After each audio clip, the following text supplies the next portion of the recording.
मैं हूं आबिद हुसैन शेख, आपका खैर मकदम है 4 टीवी न्यूज़ कर्नाटक एक्सप्रेस में। राज्य में धर्म परिवर्तन विरोधी कानून जारी नहीं हुआ तो बड़ा आंदोलन होगा, प्रमोद मुतालिक की चेतावनी। सीएम के गृह कचेरी कृष्णा में श्री राम सेना प्रमुख प्रमोद मुतालिक ने कहा कि राज्य और देश में धर्म परिवर्तन का काम किया जा रहा है। ये काम ब्रिटिश हुकूमत के ज़माने से ही जारी है। इसके लिए 50 से ज़्यादा मठाधीशों के साथ आकर बड़ा आंदोलन किया जाएगा, कहा प्रमोद मुतालिक ने।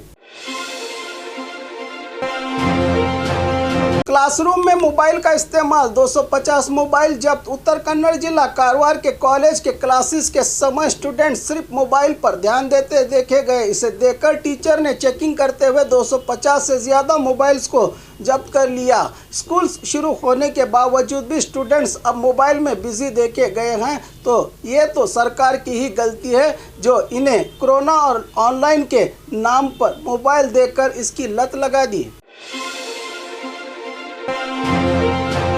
प्राइवेट स्कूल संस्थाओं को सरकार ने दिया बड़ा आदेश। राज्य में रहे सभी प्राइवेट स्कूल्स के लिए सरकार ने बड़ा आदेश जारी किया है, जो कि 2020-21 एकेडमिक ईयर की फीस को 30% कम करने की बात कही गई थी। इसका विरोध जताते हुए प्राइवेट स्कूल्स एसोसिएशन ने कोर्ट में याचिका दायर की थी, जिस पर कोर्ट ने आदेश दिया है कि 2020-21 एकेडमिक ईयर में ली गई पूरी फीस में से 85% लेकर बाकी 15% फीस को पोषकों को लौटाया जाए। अब देखना है कि इस आदेश का कितना पालन करते हैं प्राइवेट स्कूल्स और संस्थाएं। बिजली बिल पूछने गए कर्मचारी की पिटाई। बेलगाम जिला चिक्कोडी तालुका के करोशी गांव में कई महीनों से बाकी रहे बिजली के बिल को पूछने गए कर्मचारियों के साथ बहस करते करते बात इतनी आगे बढ़ गई कि एक दूसरे पर हाथापाई शुरू हो गई। इस घटना पर चिक्कोडी पुलिस थाने में मामला हुआ है दर्ज।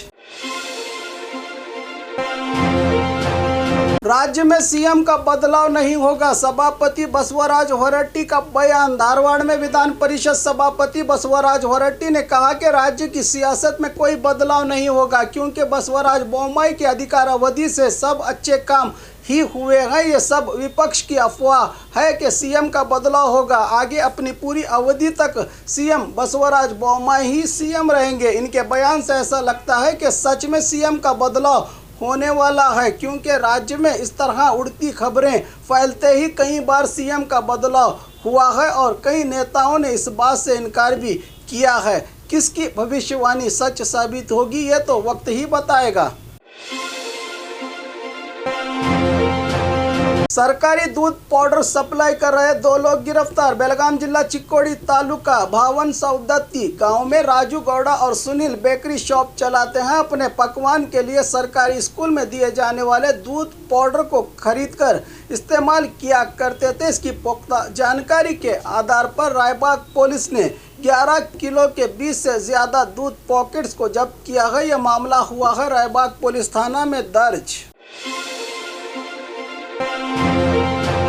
राफेल स्कैम पर जल्द कार्रवाई करे सरकार, पवन खेरा। बेंगलुरु के पीसीसी भवन में एक प्रेस मीट के जरिए एआईसीसी स्पोक पर्सन पवन खेरा ने केंद्र की मोदी सरकार पर निशाना साधते हुए कहा कि राफेल घोटाला जो केंद्र सरकार ने आर्मी के राफेल एरोप्लेन के टेंडर को सरकारी संस्था को देने की बजाय अंबानी ग्रुप्स के कंपनी को दिया था, इस पर कार्रवाई के लिए विपक्ष कई बार आवाज़ भी उठा चुका है। जॉइंट पार्लियामेंट्री कमेटी करके इस घोटाले में आरोपी को सख्त से सख्त सजा देने की मांग की है एआईसीसी स्पोक पर्सन पवन खेरा ने।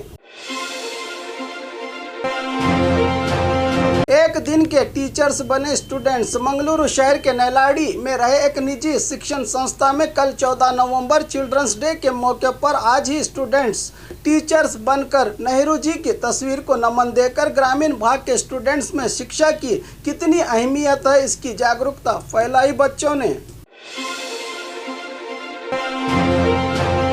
इस बार हाई स्कूल स्टूडेंट्स को नहीं मिलेगी साइकिल। सरकारी खजाने में कोरोना और लॉकडाउन से भारी कमी होने से आर्थिकता को देखते हुए सरकार ने इस बार हाई स्कूल स्टूडेंट्स को सरकारी साइकिल नहीं वितरण करेगी। 2019-20 में 2,44,901 लड़के और 2,59,624 लड़कियों को सरकार ने साइकिल दिया था। पिछले 2 साल से इस योजना पर सरकार ने रोक लगा दी है। इस बार कोरोना और लॉकडाउन का बहाना बताकर सरकारी खजाने में भारी नुकसान की वजह दिखाकर हाई स्कूल स्टूडेंट्स को बिना सरकारी साइकिल के ही अब स्कूल जाना होगा।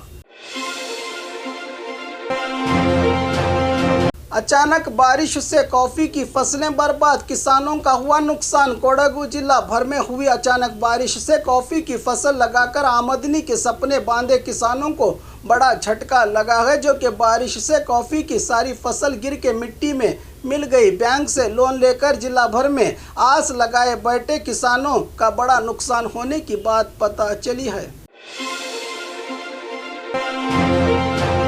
हांगल में जन स्नेही अधिकार बनाना ही मेरा लक्ष्य है, विधायक माने। हावेरी जिला हांगल में उपचुनाव में जीते कांग्रेस विधायक श्रीनिवास माने ने जिले के हुक्केरी मठ और सिंदगी मठ का दौरा करते हुए विविध मठाधीशों से आशीर्वाद लेकर जानकारी दी है कि सरकार की योजनाओं को जारी करके जनता की समस्याओं को पूरा करना ही हमारा कर्तव्य होगा। जन स्नेही अधिकार को बढ़ावा देने का काम किया जाएगा, कहा श्रीनिवास माने ने। भास्कर राव के सेल्फ रेजिग्नेशन पर सरकार ने लगाई रोक। रेलवे एडीजीपी भास्कर राव ने अपने सरकारी ओहदे को खुद से इस्तीफा देने का फैसला लेकर सरकार से सेल्फ रेजिग्नेशन की अर्जी दाखिल की थी, जिस पर सरकार ने रोक लगा दी है। अपने रिजाइन के बाद 2023 विधानसभा चुनाव में एक राष्ट्रीय पक्ष की ओर से उम्मीदवार के रूप में उतरने की तैयारी भी कर ली थी भास्कर राव ने, लेकिन सरकार ने इनके अरमानों पर पानी फेर दिया है, जिस पर सरकार के चीफ सेक्रेटरी ने खुलासा किया है कि इस रुकावट को खुद सीएम ने ही मंजूरी दी है, ये उनका ही फैसला है। खुद के मायके में चोरी की बेटी ने बेंगलुरु शहर के जेपी नगर में रहे विजय लक्ष्मी की बेटी मां के ऑपरेशन के चलते मदद करने के बहाने मायके आकर घर में रहे 4 करोड़ तक के सोने के जेवरात चुराने के गंभीर आरोप तेजुमती पर खुद मां विजय लक्ष्मी ने लगाते हुए जेपी नगर में मामला दर्ज करवाया है। मामला दर्ज होते ही बेटी तेजुमती शहर से फरार हुई है। पुलिस ने अब इस मामले को सुलझाने में लगी है। और खबरों के लिए देखते रहिए 4 टीवी न्यूज़ कर्नाटक एक्सप्रेस।